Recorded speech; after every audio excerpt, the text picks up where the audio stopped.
Bonjour, je m'appelle Trésor Kaamba 10 Ampères. Je suis informaticien. Aujourd'hui, nous allons parler des techniques de piratage que les pirates utilisent pour espionner les comptes WhatsApp. C'est un sujet crucial, car nos vies numériques sont précieuses et nos conversations privées méritent d'être protégées. Nous allons explorer comment ces cybercriminels opèrent pour que vous puissiez mieux vous défendre. WhatsApp est l'une des applications de messagerie les plus utilisées dans le monde. Cependant, sa popularité en fait aussi une cible pour les cybercriminels. Ces derniers sont toujours à l'affût, cherchant à s'introduire dans nos comptes pour voler des informations ou causer des nuisances. Il est donc fondamental de connaître les risques pour ne pas tomber dans leur piège.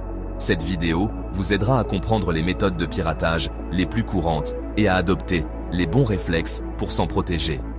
Nous allons décortiquer ensemble 5 techniques principales, en expliquant simplement comment elles fonctionnent. L'objectif est de vous armer des connaissances nécessaires pour sécuriser votre compte WhatsApp et utiliser l'application en toute sérénité.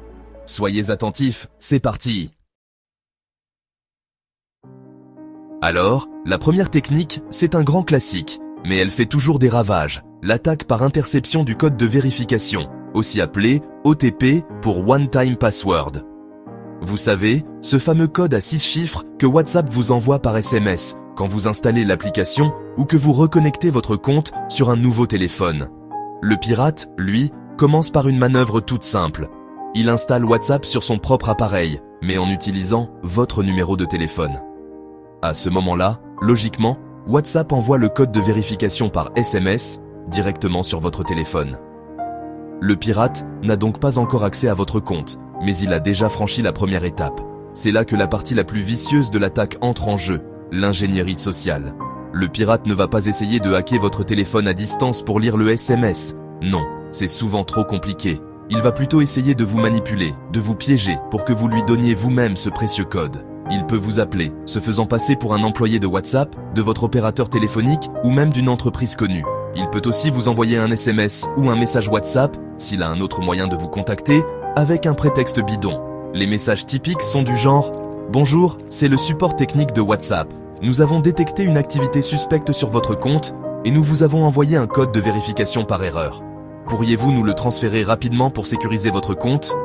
Ou encore « Félicitations, vous avez gagné à notre jeu concours. Pour valider votre gain, merci de nous communiquer le code que vous venez de recevoir par SMS. » Si vous tombez dans le panneau et que vous donnez ce code, c'est terminé. Le pirate l'entre sur son application WhatsApp et hop, il prend le contrôle total de votre compte. Il peut lire vos messages, envoyer des messages en votre nom, accéder à vos contacts. Bref, la catastrophe. Passons maintenant à une technique un peu plus élaborée, mais redoutablement efficace. Le vol de carte SIM ou SIM swap. Là, le pirate ne s'attaque pas directement à votre téléphone ou à votre application WhatsApp, mais à votre opérateur téléphonique. C'est une manœuvre qui demande un certain culot, et souvent des informations personnelles vous concernant, qu'il aura pu récolter au préalable, par exemple via des fuites de données ou du phishing. Le but du pirate est de convaincre votre opérateur de transférer votre numéro de téléphone vers une nouvelle carte SIM, une carte SIM qu'il possède, lui. Pour y parvenir, il peut se faire passer pour vous, prétendant avoir perdu ou endommagé sa carte SIM. Il va fournir à l'opérateur des informations personnelles pour prouver son identité, d'où l'importance de protéger ses données.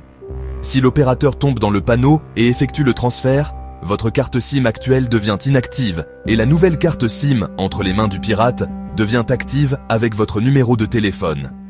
À partir de cet instant, c'est lui qui reçoit tous vos appels et tous vos SMS, y compris, et c'est là tout l'enjeu, les fameux SMS de vérification envoyés par WhatsApp et d'autres services. Une fois qu'il a le contrôle de votre numéro de téléphone via cette nouvelle carte SIM, la suite est un jeu d'enfant pour lui. Il installe WhatsApp avec votre numéro, reçoit le code de vérification sur sa carte SIM et prend le contrôle de votre compte. Vous, de votre côté, vous vous rendrez compte que votre téléphone n'a plus de réseau. Mais le temps que vous compreniez ce qu'il se passe et que vous contactiez votre opérateur, le pirate aura eu largement le temps de faire des dégâts. Cette technique est particulièrement insidieuse, car elle contourne la sécurité de votre appareil physique. Chapitre 4. Technique numéro 4. Clonage d'applications ou phishing WhatsApp Web. Le miroir trompeur. La quatrième technique concerne WhatsApp Web ou WhatsApp Desktop, ces versions qui vous permettent d'utiliser WhatsApp sur votre ordinateur. C'est super pratique, mais c'est aussi une porte d'entrée pour les pirates si on n'est pas vigilant. L'attaque la plus courante ici est le phishing lié à WhatsApp Web. Le pirate va créer une fausse page web qui ressemble comme 2 gouttes d'eau à la page officielle de WhatsApp Web, celle où vous devez scanner un QR code avec votre téléphone pour lier votre session. Il va ensuite vous envoyer un lien vers cette fausse page, souvent par email, SMS ou même via un message sur un autre réseau social. Le message d'accompagnement sera conçu pour vous inciter à cliquer. Par exemple, connectez-vous à WhatsApp Web pour une nouvelle fonctionnalité exclusive. Ou, votre session WhatsApp Web a expiré, veuillez vous reconnecter ici. Si vous cliquez sur ce lien piégé et que vous arrivez sur la fausse page, elle vous présentera un QR code. Si vous le scannez avec l'application WhatsApp de votre téléphone, pensant vous connecter légitimement, vous donnez en réalité au pirate l'accès à votre session WhatsApp. Il clone en quelque sorte votre WhatsApp sur son ordinateur.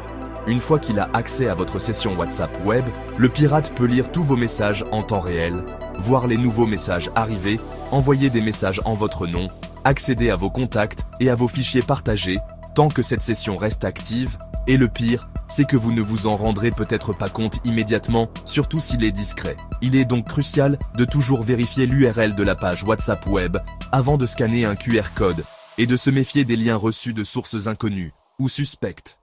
Pensez aussi à vérifier régulièrement les appareils connectés dans les paramètres de WhatsApp. Chapitre 5. Technique numéro 5. Espionnage via application malveillante, le cheval de Troie numérique. Enfin, la 5e technique, et non des moindres, est l'espionnage via des applications malveillantes, aussi appelées malware ou spyware. Ici, le cybercriminel va essayer de vous faire installer une application piégée sur votre propre téléphone. Cette application peut se déguiser en n'importe quoi, un jeu populaire, une application d'utilitaire qui promet des fonctionnalités incroyables, une fausse mise à jour d'une application existante, ou même une version modée de WhatsApp elle-même, promettant des options supplémentaires. Ces applications sont souvent distribuées en dehors des boutiques officielles d'applications, comme le Play Store ou l'App Store, sur des sites web douteux ou via des liens directs. Une fois que vous avez installé cette application malveillante, elle va souvent demander des autorisations étendues sur votre téléphone. Par exemple, elle peut demander l'accès à vos SMS, à vos notifications, à vos contacts, à votre microphone, à votre caméra, etc. Si vous accordez ces autorisations sans trop y prêter attention, vous ouvrez la porte aux pirates. Certaines de ces applications sont spécifiquement conçues pour intercepter les SMS contenant les codes de vérification. Dès que WhatsApp envoie le code, l'application malveillante le lit et le transmet aux pirates. D'autres applications malveillantes sont encore plus vicieuses. Ce sont de véritables logiciels espions ou spyware qui peuvent enregistrer tout ce que vous tapez, faire des captures d'écran, enregistrer vos appels et même lire directement le contenu de vos applications de messagerie, y compris WhatsApp, sans même avoir besoin du code de vérification une fois installé. Le pirate a alors un accès complet et continu à vos activités. La meilleure défense contre cela est de ne télécharger des applications qu'à partir de sources officielles et fiables, de vérifier attentivement les autorisations demandées par chaque application et d'avoir un bon antivirus mobile à jour. Merci beaucoup d'avoir regardé cette vidéo. J'espère qu'elle vous a éclairé sur les risques. Likez et surtout, partagez la vidéo pour sauver les millions d'utilisateurs WhatsApp. Chaque partage est un pas de plus pour protéger notre communauté des cybercriminels. Votre soutien aide à diffuser ces conseils essentiels. Les techniques de piratage évoluent, mais la connaissance reste notre meilleure défense. Soyez toujours vigilants face aux demandes de code ou aux liens suspects. Ne sous-estimez jamais l'ingéniosité des pirates, mais ne sous-estimez pas non plus votre capacité à les déjouer en étant informé. La sécurité de votre compte WhatsApp dépend de votre prudence. Adoptez les bons réflexes dès aujourd'hui. Activez la vérification en 2 étapes, sécurisez votre messagerie vocale et soyez attentifs aux signes d'alerte. Protéger votre vie privée numérique est un engagement constant. Merci encore pour votre attention et à très vite pour d'autres conseils.